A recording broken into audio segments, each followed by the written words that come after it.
Olá, pessoal. Eu sou a professora Núbia e quero convidar vocês para mais uma aula de geografia.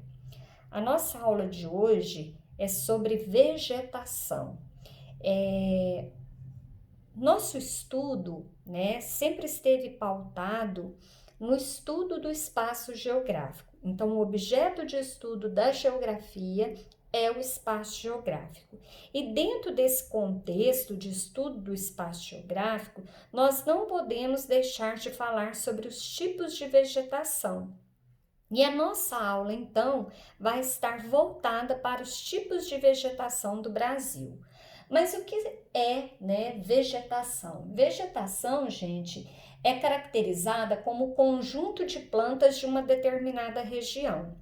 E essas plantas de uma determinada região, elas são características do tipo de solo e climas dessa determinada área, ou seja, a vegetação vai ser determinada pelo tipo de clima e pelo tipo de solo. Temas estes que nós já abordamos e que faz parte do estudo do espaço geográfico. No Brasil, nós temos 8 tipos de vegetação, E esses 8 tipos de vegetação, eu coloquei eles para vocês aqui, nesse mapinha, um mapa mental, e aqui nós temos um mapa do Brasil mostrando cada um desses tipos de vegetação.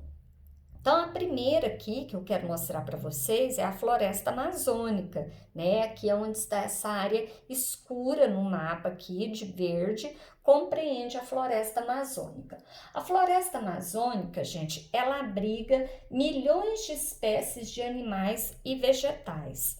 Nessa região, predomina a floresta latifoliada. O que são florestas latifoliadas? São florestas cujas árvores apresentam folhas largas e grandes, o que vai permitir uma intensa transpiração. Lembrando que a região da floresta amazônica fica numa região de clima equatorial, uma área de clima bastante quente, uma área onde ocorre uma intensa tem uma intensa pluviosidade, um grande índice de chuvas, e essas chuvas, elas ocorrem também graças a essa transpiração dessas plantas, Então, essa floresta latifoliada de folhas largas e grandes é que permite uma maior transpiração e, consequentemente, vai levar a aumentar esse índice de chuva. O solo da região é caracterizado como um solo pobre. Esse solo pobre se deve à lixiviação, que é o que? A intensa pluviosidade, os elevados índices de chuva nessa região aqui, acaba lavando o solo e tirando dele os seus nutrientes. Também as árvores, por serem muito altas, a densa vegetação impede a entrada dos raios solares, o que também vai acabar empobrecendo esse solo. Então, são fatores, são características dessa floresta. Depois vem aqui o Pantanal, O Pantanal é essa areazinha pequenininha aqui, ó, tá vendo? O Pantanal é uma área de vegetação localizada numa região de planície. Então, veja que nós temos aqui, lembrando, o Planalto das Guianas, o Planalto brasileiro, e as áreas de planícies. As áreas de planície, nós temos planícies litorâneas e planícies fluviais, as planícies dos rios, E essa região é uma região alagada pela água dos rios no período das chuvas, Essa vegetação é conhecida como vegetação de transição. Por que de transição? Porque a transição é a passagem da floresta amazônica e a passagem do cerrado para um outro tipo de vegetação. Então, vegetação de transição quer dizer, é uma área que fica entre o cerrado e a floresta amazônica, por isso vegetação de transição. Nós temos aqui o cerrado, ó, de laranja, e a floresta amazônica de verde, e entre ele nós temos o Pantanal aqui. O Pantanal é formado por uma vegetação heterogênea, ou seja, que tem várias espécies, né, de plantas nessa região, desde plantas que trazem características do cerrado até plantas que trazem características da floresta amazônica. Depois nós temos aqui de laranja no mapa, né, na região central, no imenso Planalto Central brasileiro, nós temos aqui o cerrado. O cerrado, ele é formado por árvores baixas, de troncos retorcidos, né, de caule grosso, as folhas parecem um veludo, né, e tudo isso é uma característica da vegetação para ela sobreviver ao solo ácido, né, do Planalto Central brasileiro, e até mesmo devido que a continentalidade, né? Por quê? Porque é uma outra característica aqui do clima, né, dessa região central do Brasil. Então, o solo do cerrado é um solo muito ácido, é um solo pobre em nutrientes, o que acaba levando, né, a vegetação a ter essa característica retorcida, arbustiva, né, de árvores baixas, de troncos tortuosos, retorcidos, de folhas aveludadas, para quê? Para armazenar água. Exemplo de vegetação do cerrado, nós temos o pequizeiro, a lobeira, né? E vale lembrar que é a vegetação da nossa região, característica da nossa região, né? Da região centro-oeste do estado de Goiás. Os campos sulinos, os campos, ó, essa parte pequenininha aqui no Rio Grande do Sul.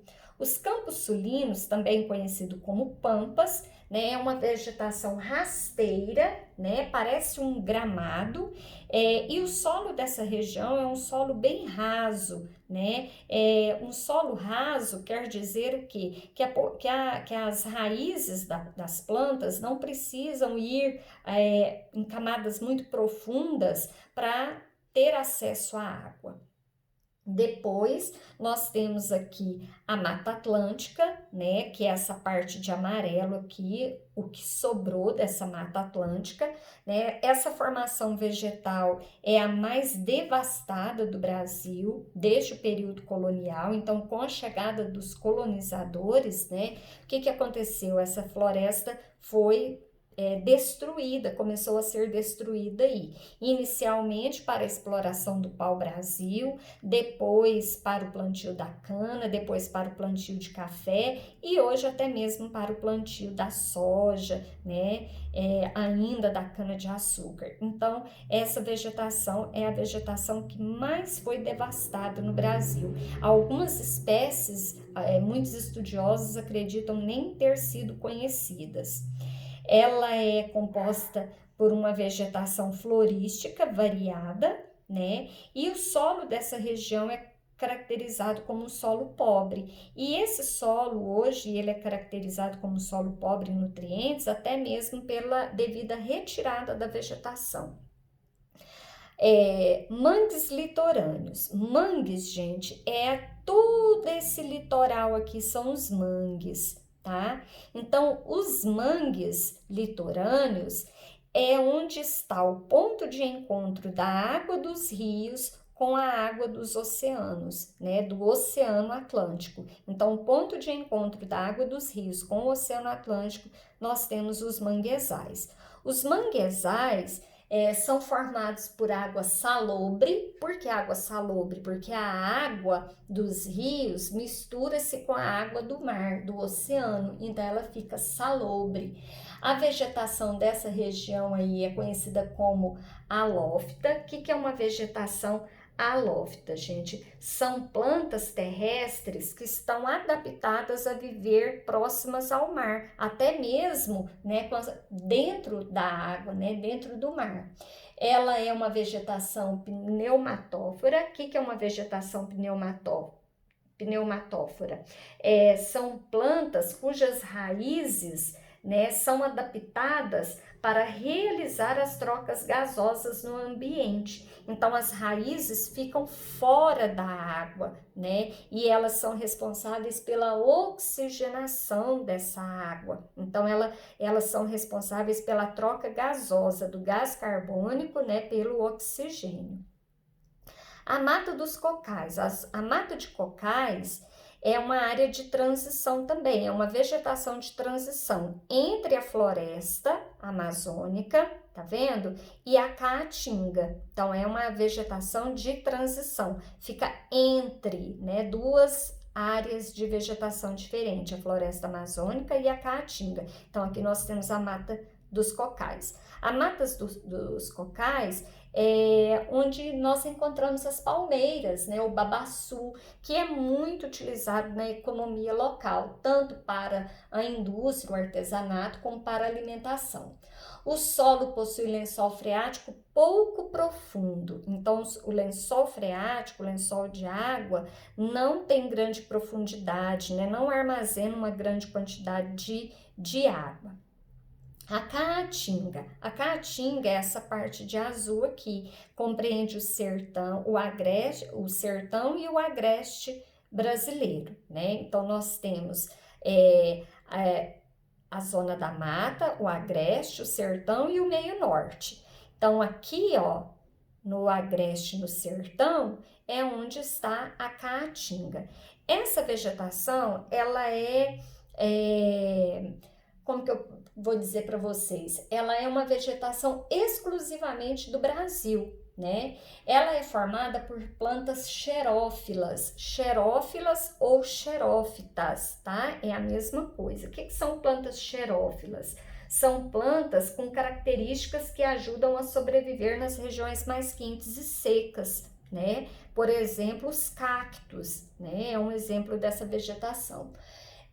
Corresponde cerca de 10% do território nacional. 10%, gente, acaba sendo muita coisa, né? Então, é uma área grande, né? E essa caatinga é a sobrevivência de muitos nordestinos, né? De onde eles tiram, por exemplo, alimentos para os animais, né? Para eles criarem animais aqui, como as cabras, por exemplo.